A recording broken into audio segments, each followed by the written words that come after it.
A relentless multi-week barrage of severe convective storms, historic torrential rainfall, and training atmospheric systems has triggered catastrophic flash flooding and widespread river overflows across the southern half of Mississippi. With local soils entirely saturated from a wet spring, the region has reached a dangerous tipping point where additional precipitation instantly transforms into life-threatening runoff. Local emergency management agencies, the National Weather Service, NWS, and state officials have declared localized flash flood emergencies as first responders work around the clock to execute dramatic water rescues, secure failing infrastructure, and assist thousands of displaced residents. While the main stem of the Mississippi River remains largely within its banks further north, the state's southern interior river basins and coastal tributaries are experiencing historic, near-record crests. The Mississippi Emergency Management Agency, MEMA, alongside Governor Tate Reeves, has mobilized state resources, activated high-water rescue teams, and urged citizens to exercise extreme caution as floodwaters continue to rise in some areas while leaving a trail of severe structural destruction in others. The human toll of this meteorological disaster has reverberated across the state. In Forrest County, the city of Petal became the epicenter of a localized tragedy. Following an unprecedented downpour that dropped over 6 inches of rain in a matter of hours, a flash flood emergency was declared.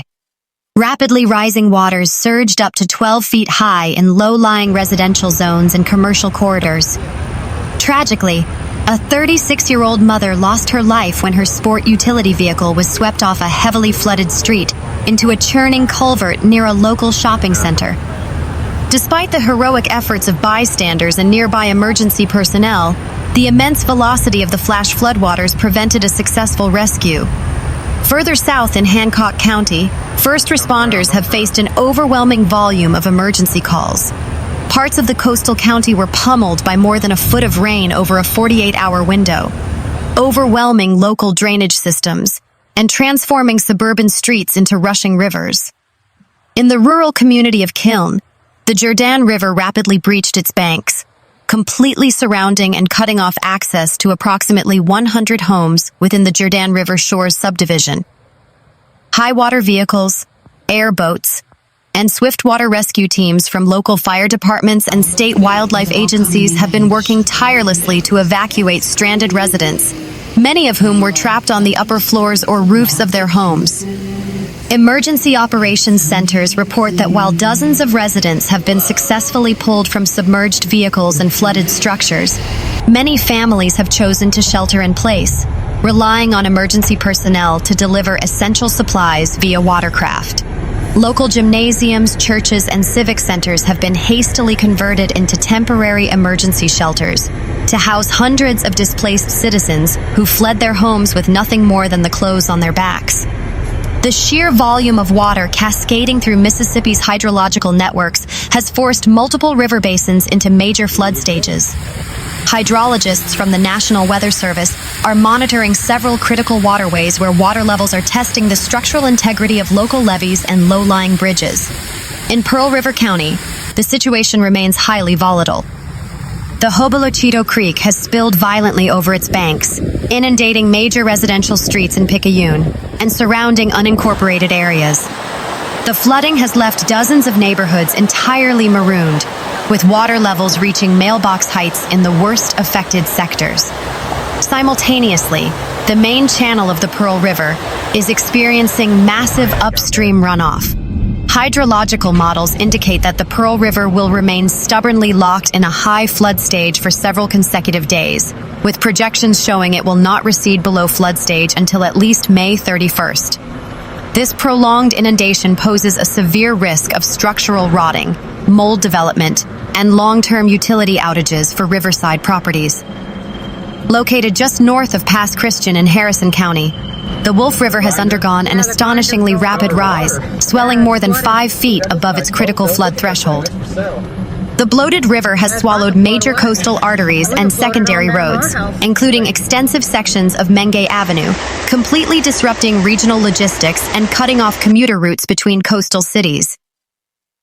NWS hydrologists project that the Wolf River will remain a severe hazard before finally cresting and gradually receding below flood stage by May 30th, assuming no further major rain bands stall over the basin. Further inland, the Leaf River and the Chickasawhay River are posing severe threats to communities in Jones, Forrest, and Greene counties. The Leaf River is currently projected to crest at a dangerous 21 feet, threatening low-lying agricultural lands and residential pockets near Hattiesburg. Meanwhile, the Chickasawhay River at Leakesville is on track to hit a major crest of 25 feet by May 31st. Local authorities in Leakesville have already issued voluntary evacuation notices for residents living in known floodplains, warning that access roads will become impassable well before the river reaches its peak. In sharp contrast to the localized devastation occurring in the southern river basins, state officials have offered a note of reassurance regarding the main stem of the Mississippi River itself. Due to different precipitation patterns across the upper Midwestern United States, the main Mississippi River basin is currently projected to remain safely below flood levels at all major Mississippi gauge points, including Tunica, Greenville, Vicksburg, and Natchez. This has allowed state emergency managers to concentrate their heavy machinery, National Guard assets, and high-capacity pumps entirely on the unfolding crisis in the southern half of the state. The economic and logistical impact of the flooding is immense. The Mississippi Department of Transportation, MDOT, has reported hundreds of individual road closures stretching from the Louisiana border to the Alabama state line along the Gulf Coast corridor. Flash floods have not only covered roads with water, but have actively compromised the underlying infrastructure. In several rural counties, the sheer force of the rushing water has caused catastrophic shoulder washouts, collapsed culverts, and split asphalt. Bridges over small creeks and bayous are being kept closed even after water recedes, so that MDOT engineers can inspect the substructures for severe scouring and foundational shifting. The widespread road closures have crippled local supply chains. Delivery trucks, emergency vehicles, and utility repair crews are facing lengthy detours, sometimes adding hours to transit times between neighboring towns. Public transit systems have been suspended in heavily hit municipalities, and school districts across South Mississippi have been forced to cancel classes or pivot to remote learning due to the sheer physical impossibility of operating bus routes safely. Furthermore, municipal water systems are under severe strain. In several flooded communities, rising waters have overwhelmed wastewater treatment plants, leading to localized sewage overflows. Residents in affected areas have been issued strict boil water advisories as a precautionary measure against potential bacterial contamination of the drinking water supply. Utility companies are also grappling with widespread power outages, caused both by falling trees in waterlogged soils and the intentional disconnection of electrical grids in deeply flooded neighborhoods to prevent lethal underwater electrocution hazards. In response to the escalating disaster, Governor Tate Reeves, in coordination with MEMA Director Stephen McCraney, has declared a state of emergency for the affected southern counties. This executive declaration officially frees up state contingency funds, slashes bureaucratic red tape, and authorizes the deployment of the Mississippi National Guard to assist local law enforcement with search and rescue operations, security checkpoints, and sandbagging efforts.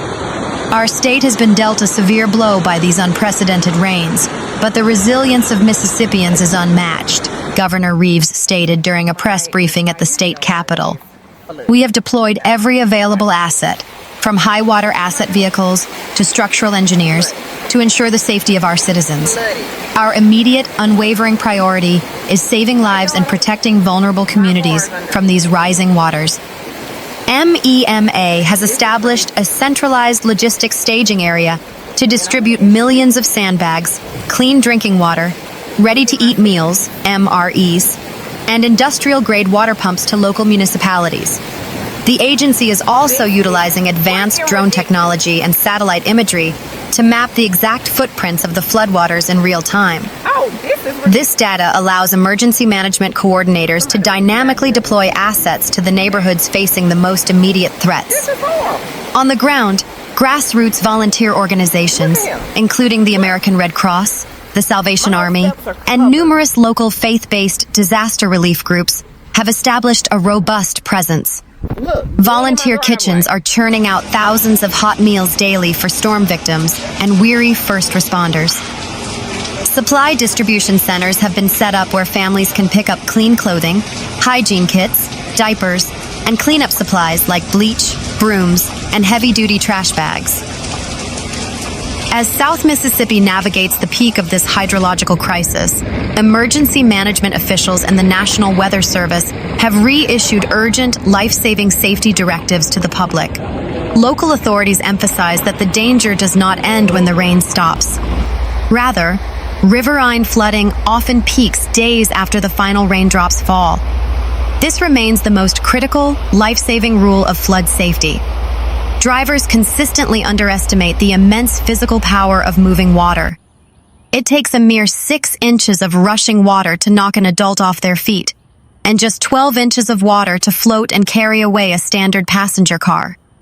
Rushing water at a depth of 2 feet can easily sweep away large sports utility vehicles, pickup trucks, and commercial vans.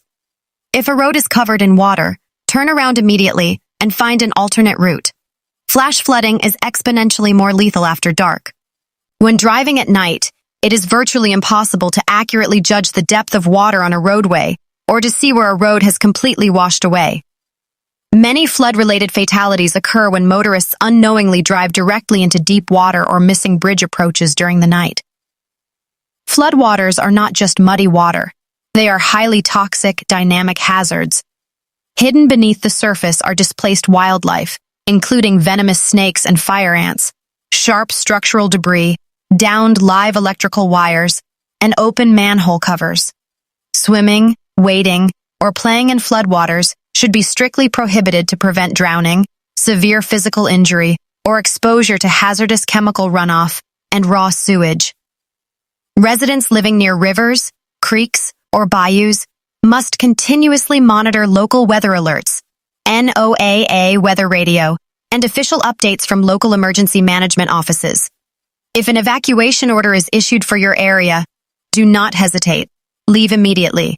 Delaying your departure risks trapping your family and forcing first responders to risk their lives to rescue you later.